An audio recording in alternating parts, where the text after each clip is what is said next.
Hello! You've probably seen this study around, Economic Development, Political Economic System, and the Physical Quality of Life by Saraceto and Waitskin. I won't go through this study again today as I've already done so twice, but the gist of it is this. The study empirically shows that under equal levels of development, socialist countries consistently scored higher on quality of life based on actual life indicators, access to healthcare, education, employment, minority rights, nutritional intake, etc. In response to this, it seems there have been a handful of quote-unquote responses. I hesitate to even call them that, as they're more like incoherent diatribes against concepts they fail to understand, but oh well. Seeing as this is the case, I thought I'd put their criticism in context, show how it's fallacious, and also discuss some more studies on the superiority of socialism if we have the time. I didn't even know people were talking about this till someone sent me a thread by a Reddit user named Hyasa Bruzzy, so thanks, Hyasa. With that said though, let's get started. Now, their arguments can be broken down into several. They either criticize the age of the paper, claim the data used is somehow not correctly interpreted, that this or that apparently socialist country is listed as a capitalist one, and a general lack of understanding of definitions amongst other things. Let's deal with them one by one. Argument number 1. The socialists skewed the data. Citation needed. Really. The study uses the World Bank's own data that has been corrected or readjusted by them specifically. The World Bank wasn't a tentacle of the socialist movement, that's for sure, so unless you're into that sort of conspiratorial thinking, the data is fine. By their own admission, and I quote, the World Bank's statistical reporting tends to be conservative, in the sense that overly enthusiastic statistics reported from specific countries are appraised and readjusted to obtain more accurate figures. More importantly, the data are readily available for inspection and reanalysis by other scholars. By the way, corrupt bureaucrats fiddling data to look better is an argument that goes both ways. In fact, unlike the nebulous claim it is for socialist countries, we know for a fact that capitalists regularly fiddle data, from finance to emission reports on newly produced vehicles, so unless you're willing to fall on the blade of that double-edged logic, the data is fine. If not fine, then good enough to draw a general conclusion at the very least. Argument number 2. It's an old paper. You're right, it is indeed an old paper, and sadly, many of the nations compared are now capitalist countries with vastly worse outcomes thanks directly to capitalist efforts at sabotaging and destabilizing them. My goal, and the goal of all Marxists, is to recreate this study by increasing the sample size of socialist countries. Maybe you can help us. If you truly care for empirical evidence, try not lobbying for the sanctioning and bombing of fletching socialist states, and we'll talk. Jokes aside, though, yeah, after 1991, the sample size falls to a level that makes it kinda pointless, because then you're comparing a handful of countries against over 100. Interestingly, even with that sample size, at similar levels of development, those few countries still do better than their capitalist counterparts. I wonder why. Argument number 3. Ex-socialist countries listed as capitalist. Yeah, no. Just because some party calls itself socialist doesn't make it socialist. There are real definitions that reflect realities on the ground, and no, when the government does stuff, isn't socialism for the love of God. If that were true, then that would mean literally every country on earth is socialist and that capitalism has never been tried. I swear being a libertarian just makes your brain rot or something. The classification within the study was based on whether a nation had a centrally planned economy or a market economy. In fact, this is the same classification you see in many CIA documents even. If the CIA can easily point out which countries are socialist and you can't, then you're either blind, stupid, or both. Let's list a few just for fun, though. Remember, this is all for the early 80s period. Syria, not a socialist country, never had a centrally planned economy, and in fact the Syrian Ba'ath Party was beginning to liberalize the economy during the era. Tanzania, nationalized a handful of businesses, but no central planning. Mali, no economic planning whatsoever, and a rapidly liberalized economy after transition of power within the same party. Iraq, just like Syria, a bunch of nationalized industry does not a socialist country make. Congo, Guinea, Senegal, I could go on. But what about Burma? What about the Burmese road to socialism? Yeah, again, a ruling socialist party doesn't make it socialist. You need to look at the concrete policies taken. Both Labour in the UK and the Swedish Social Democratic Party were socialist parties that had official statements of attempting to establish socialism in their respective countries. Unless you're willing to lump them under successes of socialism, as social democratic countries have usually better indicators on living standards than neoliberal ones, you can't consider Burma to all of a sudden be socialist. An argument can be made for Libya being socialist, but that's a conversation for another time. Regardless, the indicators for Libya actually skew the data more favorably for the capitalist side, so I don't think these people have seriously read the very short study. Again, you can only find an issue with this breakdown of market versus central planning if you yourself consider any minimal form of nationalization or government intervention to be socialism. And if that's the case, well, Allah yarhamak, as we say in Arabic. Saraceto and Waitskin's research has been recreated as well. Another study, The Political and Economic Determinants of Health Outcomes, a cross-national analysis by Lena and London, studied the conclusions of the aforementioned study, redid the analyses, and had this to say in their conclusion. To quote, "Our more fully specified models yield findings that are quite congruent with those of the earlier researchers. In other words, our results complement and strengthen the conclusions presented by Saraceto and Waitskin." With all that being said, though, these aren't the only two studies either. There are quite a few, actually. It's just really tedious going through academic papers, especially when they're well written. Long quotes with little substance added by me is somewhat boring, in my opinion. Regardless, we can break that rule just for the hell of it this time.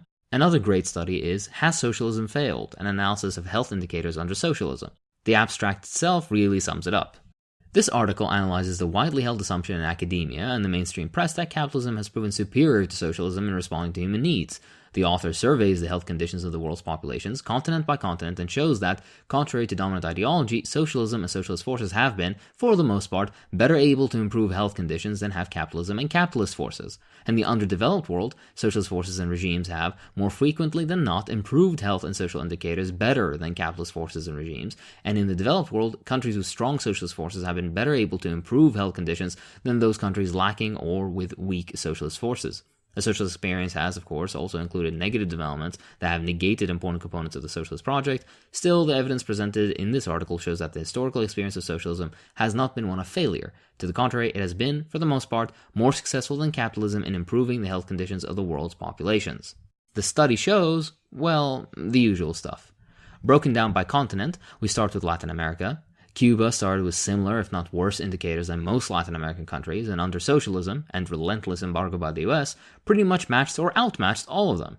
And many indicators exceeded the US as well. Life expectancy, literacy, infant mortality, lowest levels of malnutrition. So much for haha, communism, no food. Hell, even things like access to toilets.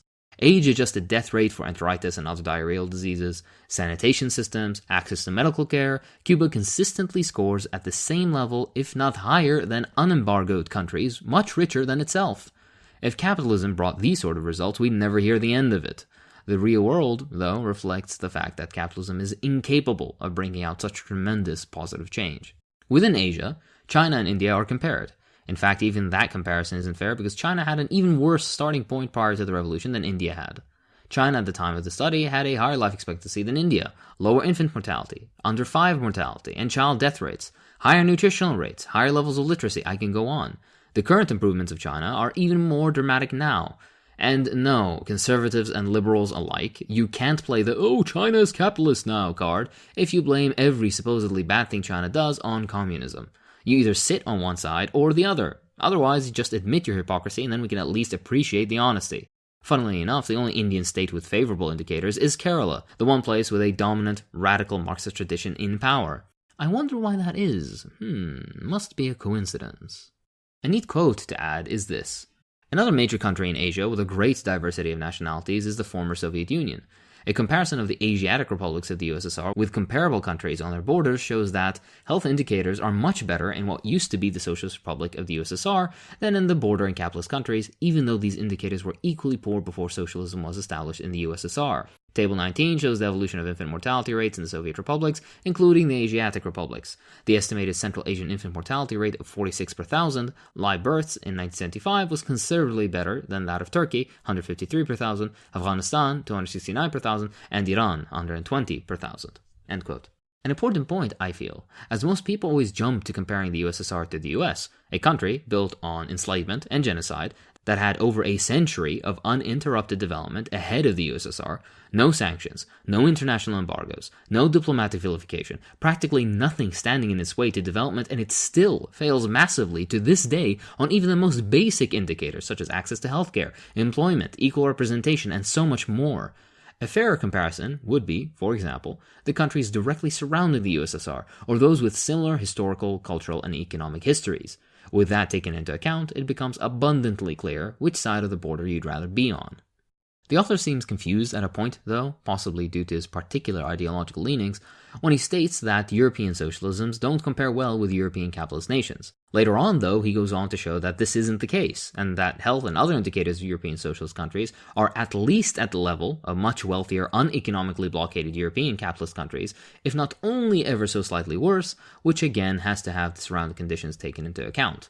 Artificial limitations intentionally designed to limit all possible development of socialist countries tend to have the effect of, well, limiting the development of socialist countries. Not very well, but enough for the data to be evident. The only disappointing part of the article is his very myopic and, dare I say, even uneducated defense of social democracy.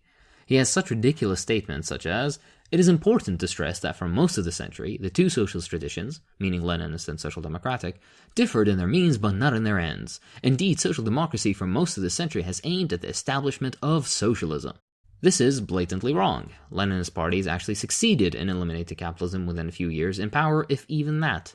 Social democratic parties, who held power for literal decades, never went past lukewarm subsidies and concessions. My point is pretty much a catchphrase at this rate.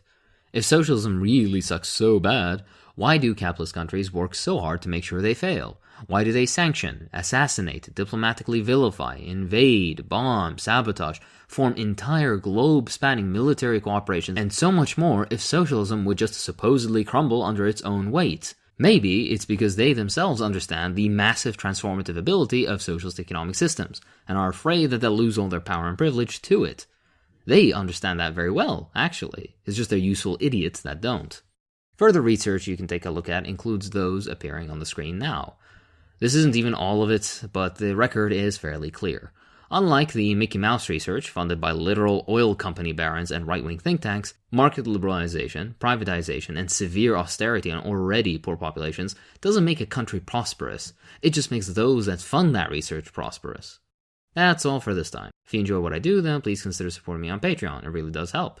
I'd like to thank my patrons, so thank you to Christopher Strombo, Maur Kadosh, David Rack, Decent Panko, Sandro, Paul Naylor, Thomas D., Oliver's Lion Custer, Dawn Lemon Party, Grillatine, Trail Carton 52, David LaFair, Rafat Ambusi, Gone Draves, Supreme Leader Sadeh, Apple Chomper, Cogspace, Madison Wheatley, Lero, Jared, and Robert Mitchell V. Thanks for watching.